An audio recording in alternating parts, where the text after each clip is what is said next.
జై శ్రీమన్నారాయణ. ఈరోజు మనం ధర్మపదం గ్రంథంలోని చాప్టర్ 5 విభాగము 98 ధర్మము దాని స్వరూపము ఆత్మస్థుతి నింద్య ఎట్లా ఉంటాయో అడిగాడు ధర్మరాజు. చెబుతున్నాడు భీష్మాచార్యులు వారు. ఈ విధాన్ని వైశంపాయన మహర్షి జనమేజయ రాజుకు చెబుతున్నాడు. తాత పండిత భీష్మాచార్య, నాకు ధర్మము యొక్క స్వరూపము ఇది అని నాకు చెప్పి నన్ను ధన్యాత్ముడిని చేయుము అని అడిగాడు ధర్మరాజు. ధర్మరాజా విను, చెప్తాను. శృతులు అయినటువంటి వేదాలపైన నమ్మకము, స్మృతులు అయినటువంటి ఉపనిషత్తులపైన నమ్మకము, వాటిపైన విశ్వాసం ఉంచి సదాచారముతో ఉండాలి. అంటే శృతులు వేదములు, స్మృతులు ఉపనిషత్తులు, ఆ పైన సదాచారములు, ఈ 3 రకాలు కలిగి జీవనాన్ని కొనసాగించడమే ధర్మ జీవనము. అయితే రాజా, ధనం అనేది కూడా ధర్మానికి 4వ ఆధారము, లక్షణము అని కూడా చెప్తారు పండితులు. అయితే ఈ ధర్మ జీవనంలో ధనం సంపాదించాలి. అది ధర్మంగా న్యాయంగా సంపాదించబడి ఉండాలి. పాపాల్లోనికి అన్నింటికీ గొప్ప పాపం అసత్యం వల్ల ఇతరులకు హాని చేయుట. ఇది జీవహింస అవుతుంది. జీవహింస మహాపాతకం. ఇతరుల ఆస్తిని అనర్హంగా ఆశించుట కూడా పాపహేతువే. శాస్త్ర విరుద్ధమైనటువంటి కార్యాలు చేయకుండా ఉండటం కూడా ధర్మకార్యం అవుతుంది. అహింసతో కూడుకున్న వ్రతాలు చేయుట, చేయరాని కార్యాలు చేయకుండా ఉండుట అనేవి గొప్ప ధర్మానికి మూలస్తంభాలు. ధర్మరాజా, ధర్మం యొక్క స్వరూపము సూక్ష్మంగా ఉండి గోచరము కాకుండా ఉంటుంది. ఇక ధర్మాలు అనేవి నానా విధాలుగా ఉంటాయి. ధర్మ నిజస్వరూపాన్ని ధర్మపరులు తప్పక తెలుసుకోవాలి. ధర్మంగా జీవించాలంటే ధర్మ స్వరూపాన్ని ప్రాథమిక రూపమైనా సరే తెలుసుకుని ఉండాలి. ధర్మరాజా, వేదములు స్మృతులు అంటే వేదములు స్థుతులు, ఉపనిషత్తులు స్మృతులు, వీటిలో పేర్కొనబడిన గొప్ప ధర్మం ఒకటి ఉన్నది. దానిని చెప్తాను, వినండి. అది చేస్తే చాలా వరకు ధర్మంగా జీవించినట్లే. అది ఏంటంటే, ఇతరులు మనకి ఏ పని చేస్తే మనకు బాధ కలుగుతుందో అట్టి పనులు మనం ఇతరులకు చేయకుండా ఉంటే అదే గొప్ప ధర్మంగా భాసిల్లుతుంది. ఇంకా ధర్మంగా జీవించాలంటే ఆ దేశ శాసనాలను, ఉత్తమ ఆచారాలను అనుసరించి జీవించుట, శాస్త్రోక్తంగా ఉన్న ఉత్తమ విలువలను పాటించుట, ఆ విధంగానే తాను విధిని, తాను చేయవలసిన పనిని నిర్వహిస్తూ పోతే అదే అతనికి ధర్మ జీవనం అవుతుంది.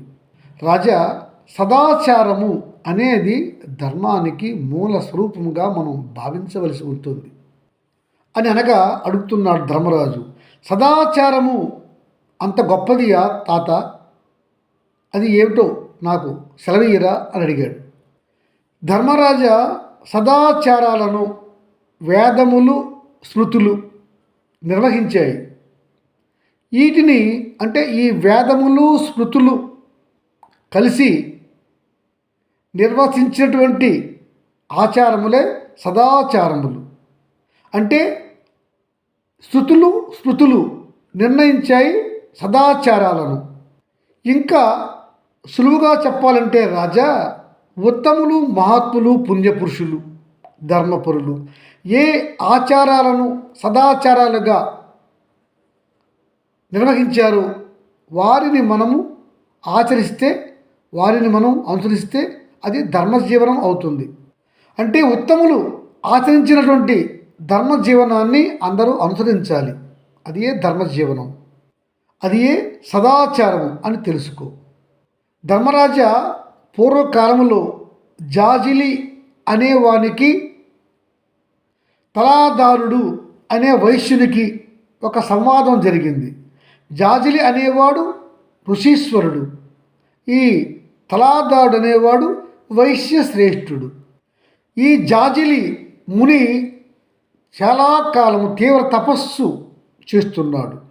అందువల్ల అతనికి గడ్డము చాలా పెద్దదిగా పెరిగింది.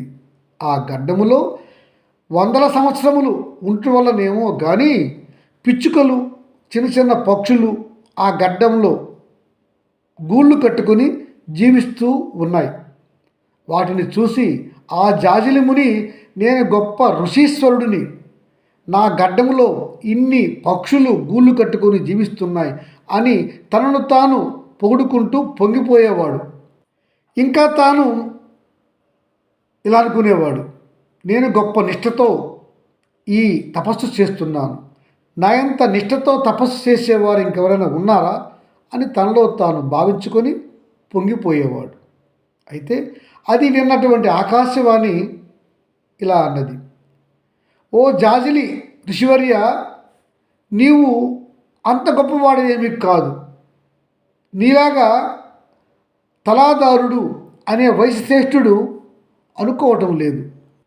ఈ తులాదారుడు అనే వైశ్యశ్రేష్ఠుడు గొప్పవాడు. అతడు ఎప్పుడు కూడా తనను తాను పొగుడుకోవటము లేదు. మరి నువ్వు మునివి, నువ్వేలా నిన్ను నువ్వే పొగుడుకుంటావు? ఆత్మ స్తుతి తప్పు కదా అని ఆ ఆకాశవాణి అన్నది. అప్పుడు ఆ జాజిలి మునీశ్వరుడు ఆ ఆకాశవాణితో, ఆకాశవాణి, ఆ వైశ్య శ్రేష్ఠుడు తులాదారుడు ఎక్కడ ఉంటాడు అని అడిగాడు. ఆకాశవాణి చెప్పింది, ఆయన ఉండేది కాశీనగరములో అని చెప్పింది. వెంటనే ఈ జాజిలి ఋషి కాశీనగరానికి ప్రయాణమై వెళ్ళి చివరికి ఆ వైశ్య శ్రేష్ఠుడిని, తులాదారుడిని కలిశాడు.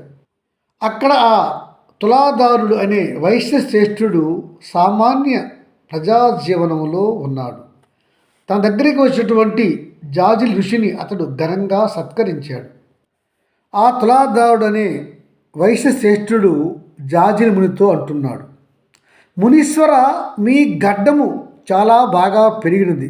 అందు పిచ్చుకలు గూళ్ళు కట్టుకొని చాలా కాలం నుంచి జీవిస్తూనే ఉన్నాయి. అయినా మీకు ఎట్టి మనోవికారములు కలగట్లేదా? ఎలా ఉన్నారు మీరు అని అడిగాడు. అది వినగానే జాజిలి ముని అంటున్నాడు, నా గడ్డములో పిచ్చుకలు గూళ్ళు కట్టుకొని జీవిస్తున్నాయని నీకెలా తెలిసింది వైశ్య ప్రముఖ అని అడిగాడు ఆ ముని. నేను ఉండేది ఎక్కడో పర్వతాలలో, నీ ఉండేది ఈ కాశీ నగరములో, నీకు ఎలా ఈ జ్ఞానం సంప్రాప్తమైనది చెప్పు అని అడిగాడు.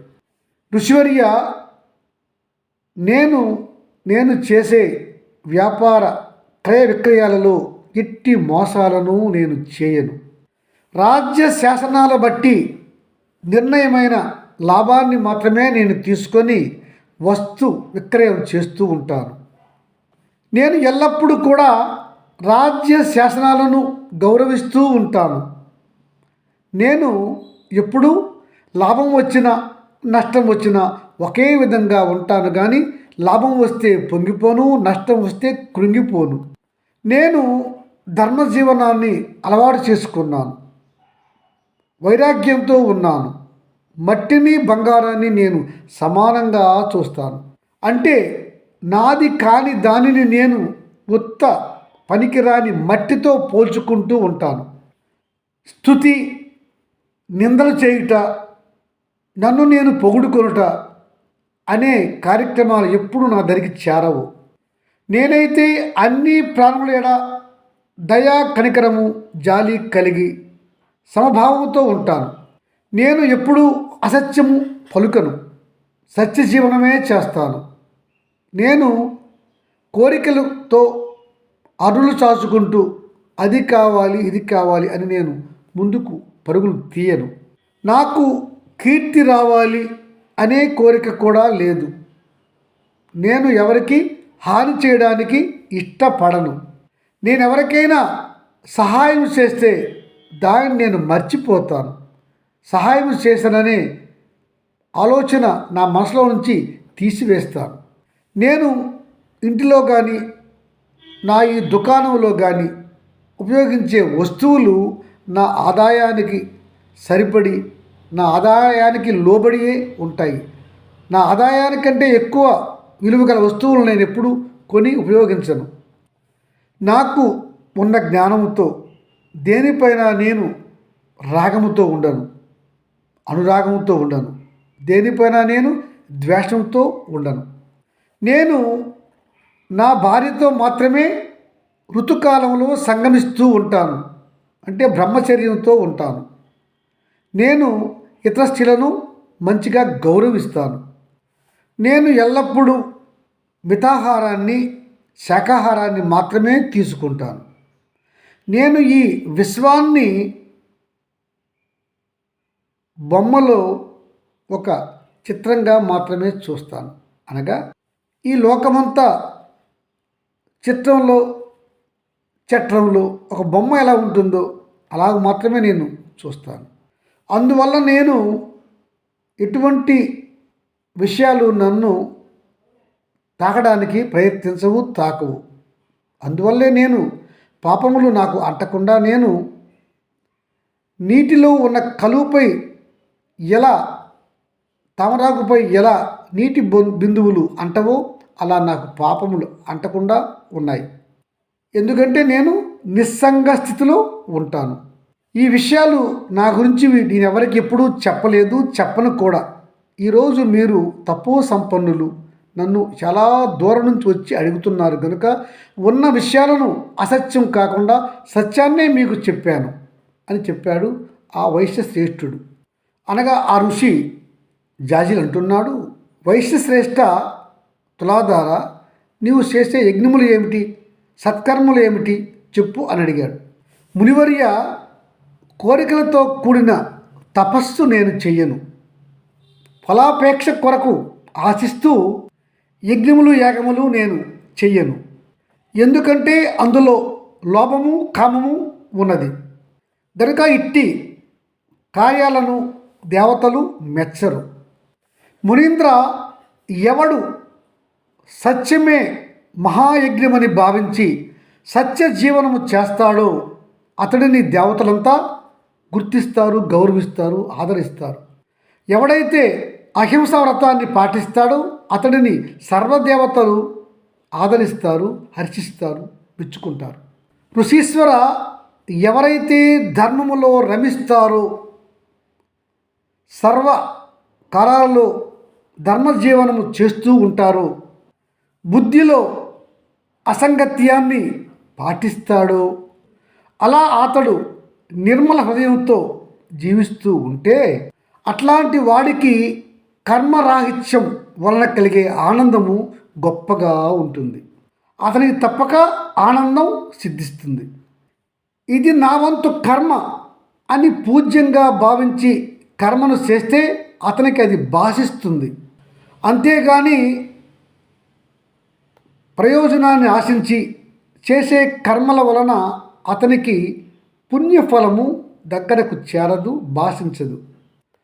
కర్మఫల త్యాగము లేనినాడు అతనికి ఆ కర్మ సరి అయిన ఫలితాన్ని ఇయ్యదు. మునీశ్వర, నీకు అర్థమైనదా? ఇప్పుడు మీరు మీ గడ్డములో పిచ్చుక గూళ్ళు పెట్టుకొని ఉన్నటువంటి ఆ పిచ్చుకలను పిలిచి మీరు శాంతితో ఉన్నారు గనుక నీ చేతిపైన వాటిని రాలమని చెప్పండి, రాలుతాయేమో చూద్దాం అని అన్నాడు ఆ వైశ్యుడు. అలాగా వైశ్యశ్రేష్ఠుడు తులాధరుడు అనగానే జాజిలి ముని తన గడ్డంలో పెరిగి ఉన్నటువంటి ఆ పిచ్చుక గూళ్ళలో ఉన్న పిచ్చుకలను పిలిచాడు. తన చేతిపైన వాలమని కోరాడు. కానీ ఆ పిచ్చుకలు బయటికి వచ్చి చేతిపైన వాలకుండా పైకి ఎగిరిపోయాయి.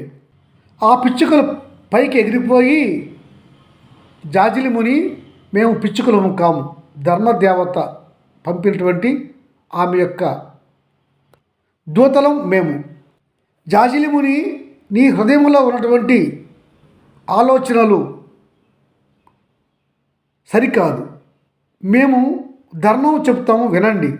మీ సమస్యాన్ని మేము తొలగిస్తాము. ఎవడి హృదయములో మాత్సర్య దోషం ఉంటుందో అతడికి ఈర్ష్య, కలహము, కలంకము అనే దుర్గుణాలు కలుగుతాయి. ఫలితంగా అతడు హింసకు పాత్రుడవుతాడు, హింస చేస్తాడు. గనుక ముని వృత్తిలో ఉన్నవారు తప్పనిసరిగా మాత్సర్యాన్ని పారద్రోలాలి. స్పర్ధ అనే దుర్గుణం ఉంటే దాన్ని కూడా తొలగించుకోవాలి. ఎందుకంటే అది ధర్మాన్ని నాశనం చేస్తుంది. ఎవడైతే మంచి ధర్మాన్ని నాశనం చేస్తాడో అతడు నాశనం అవుతున్నట్లుగా తెలుసుకోవాలి. గనుక ఋషి స్పర్ధ అనే దుర్గుణాన్ని ముందు తొలగించుకో. సత్వగుణం వల్ల కలిగే మంచి గుణము శ్రద్ధ. ఈ శ్రద్ధ అనేది మంచి స్వభావాన్ని కలుగజేస్తుంది. శ్రద్ధ అనే గుణము శుభాన్ని కలుగజేస్తుంది. శ్రద్ధ, చిత్తశుద్ధి రెండు కలిసి ఉంటాయి. చిత్తశుద్ధి ఉంటేనే శ్రద్ధ వస్తుంది. శ్రద్ధ కావాలంటే చిత్తశుద్ధి కావాలి. తత్వజ్ఞుడు శ్రద్ధను పురుష స్వభావంగా భావించాలి. పురుష స్వభావిని కూడా అయి ఉండాలి. జాజిలి మునివర్య శ్రద్ధ లేని మునీశ్వరులను దేవతలు మెచ్చుకోరు. మునీశ్వరులు శ్రద్ధ, చిత్తశుద్ధితో ఉంటేనే మెచ్చుకుంటారు అని చెప్పాయి ఆ దేవదూతలు, పిచ్చుకలు జాజిలికి అని చెప్పాడు మహాత్ముడు, పండితుడైనటువంటి భీష్మాచార్యుల వారు ఈ కథను. జై శ్రీమన్నారాయణ.